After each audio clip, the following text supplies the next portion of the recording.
दुनिया वालों से प्रीत लगाते हो तो कई वर्ष तक पीछे पीछे डोलना पड़ता है। एक बार ठाकुर जी से प्रीत लगा कर तो देखो, उनकी प्रेम का आनंद ही अलग है। दुनिया के पागल बनोगे तो संसार में भटकना पड़ेगा, क्योंकि आजकल जिनको भी देखो सब दुनिया के पागल ही हैं। संतों ने कहा है कि कोई पागल है धन दौलत का, कोई पागल बेटे नारी का। कोई धन का पागल, कोई बेटे का पागल, कोई नारी का पागल, सब पागल ही है। लेकिन ये बिना काम के पागल है। फिर काम का पागल कौन है? कि कोई पागल है धन दौलत का, कोई पागल बेटे नारी का, पर सच्चा पागल वो ही है। कौन? दोनों हाथ पर खड़े कर लो, सीधे सीधे जो बिहारी जी के पागल हैं, जो पागल बाके बिहारी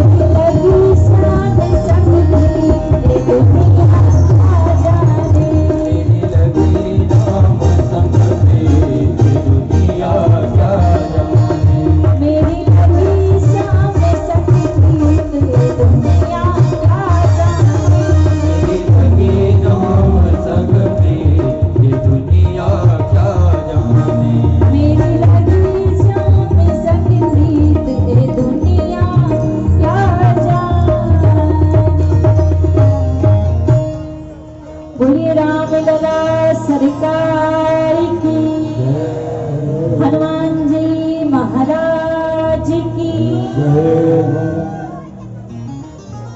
आइए सभी अपने मन को श्री राघवेंद्र सरकार के चरणों से लगाते हुए आज की पावन कथा में सभी प्रवेश करेंगे। आज समापन दिन की कथा, विश्राम दिवस की कथा। 9 दिनों से आपके बीच में जो रामचरितमानस खुला हुआ था, जिसकी पावन कथा को हम आप सभी श्रवण कर रहे थे, आज वह पुराण यहाँ से बंद हो जाए। रामचरितमानस की कथा यहाँ से बंद हो जाएगी तो इसका अर्थ ये नहीं है कि कथा पूरी हो जाएगी, क्योंकि भगवान की कथा कभी पूरी नहीं होती। भगवान की कथा अनंत है। भगवान की कथा केवल विश्राम लेती है, समाप्त नहीं होती।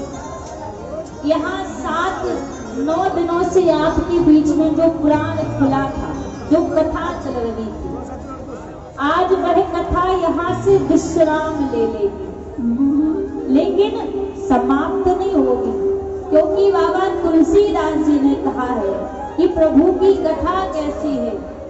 हरि अनंत हरि कथा अनंता, हरि अनंत हरि कथा अनंता, हरि अनंत हरि कथा अनंता, हरि अनंत हरि कथा अनंता।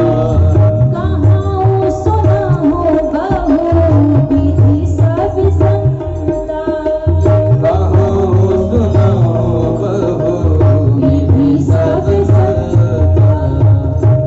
बाबा तुलसीदास जी कहते हैं हरि अनंत हरि कथा अनंता।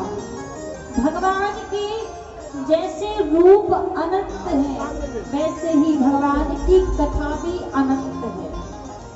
कभी भगवान की कथा पूरी नहीं होती।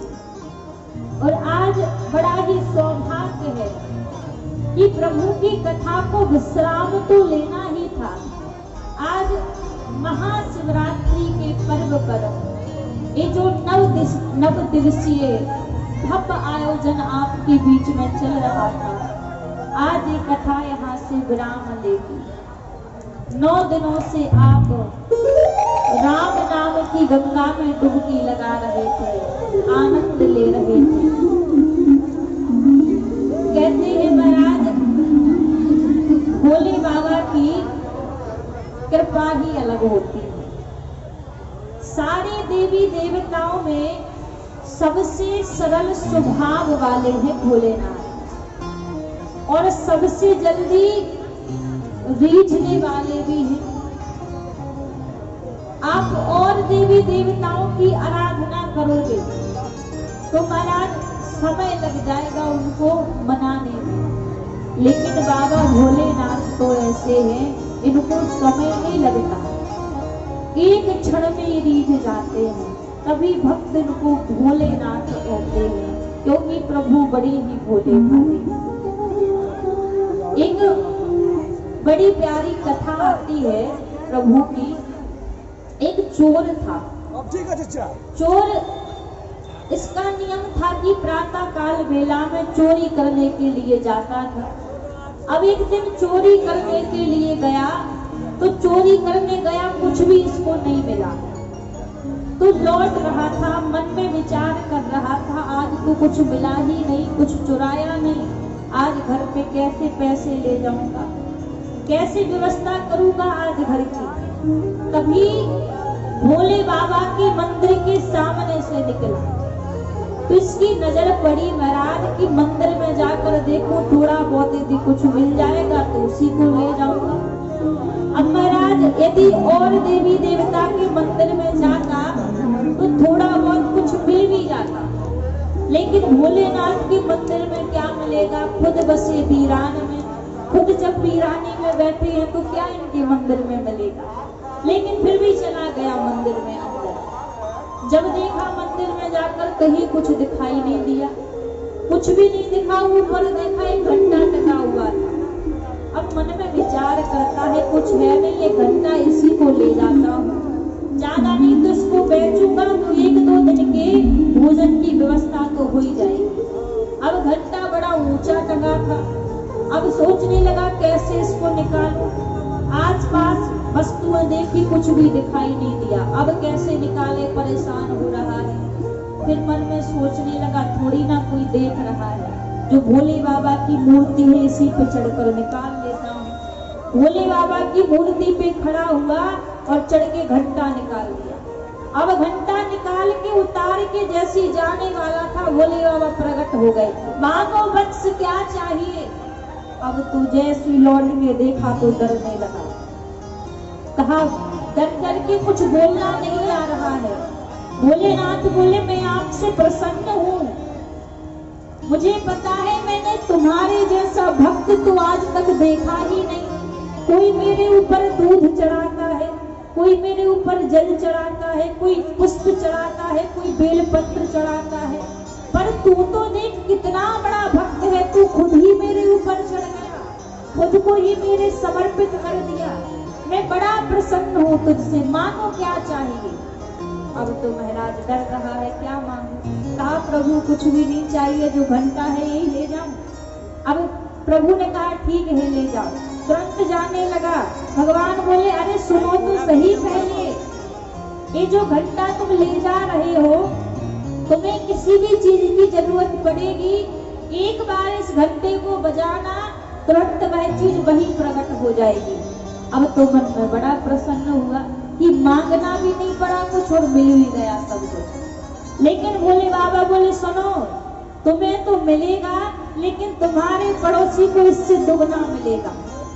अब तो महाराज बड़ा उदास, मैं भगवान के ऊपर चढ़ा, इतनी रिक्स ली, घंटा उतारा और दुगना पड़ोसी को मिले। मन में विचार करता कभी बजाऊंगा ही नहीं। घर में लेकर आया, एक तरफ उस घंटे को रख दिया, अपनी पत्नी से कहा कभी गलती से बजा मत लेना। चोरी करना छोड़ दिया इसने। अब परदेश गया कुछ धन कमाने के लिए। एक दिन घर में पत्नी बड़ी परेशान थी, भोजन की कोई व्यवस्था नहीं। तो पत्नी ने सोचा कि जो मेरे घर में घंटा रखा है उसी को बेच देती हूँ। घंटे को उतारा तो धूल लग गई थी। अब सोचा इसको बेच के कोई ज्यादा नहीं 500 रुपए मिल ही जाएंगे। तो जैसी धूल साफ कर रही थी, मन में विचार कर रही थी, धूल साफ करते करते गलती से घंटा बज गया। अब जैसी घंटा बजा सो 500 रुपए सामने आ गए। अब सोचने लगी ये पैसे कहाँ से आ गए।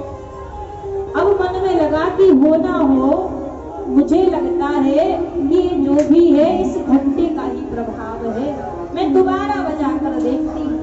मन में भोजन की बात का इसने सोचा कि कुछ भोजन मिल जाए, और जैसी उस घंटे को बजाया तो महाराज भोजन प्रकट हो गए।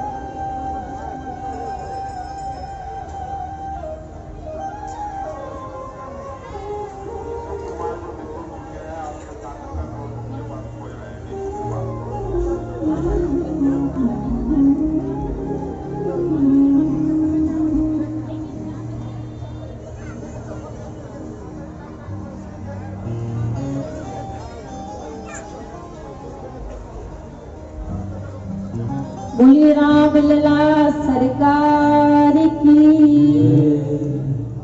महाराज जैसी इसकी पत्नी ने घंटे को बजाया तो भोजन प्रकट हो गया। अब तो मन में विचार करती और सोचती असली धन तो हमारे घर में ही रखा है, और मेरे पति बिना कारण ही परदेश में धन कमाने के लिए डोल रहे हैं। अब तो जिस भी चीज की जरूरत पड़ती घंटे को बजाती इसकी पत्नी, और वह चीज तुरंत प्रकट हो जाती। अब तो धीरे धीरे बहुत बड़ा घर बन गया, गाड़ी बंगले सब इसके घर में हो गए। अब जब कुछ दिन बाद इसका पति लौट कर आया तो देखा जहां मेरा एक छोटा सा घर बना था वहां विशाल बंगला बना हुआ है। अब जैसी पड़ोसी की तरफ नजर घुमाई तो पड़ोसी का उससे दुगना है। मन में सोच लिया हो ना हो, मुझे लगता है मेरी पत्नी ने जरूर उस घंटे को बजाया। तुरंत अपने घर में अंदर गया। अभी आप लोग के समक्ष जग के समापन समारोह कार्यक्रम में आपके पूर्व मंत्री बिहार सरकार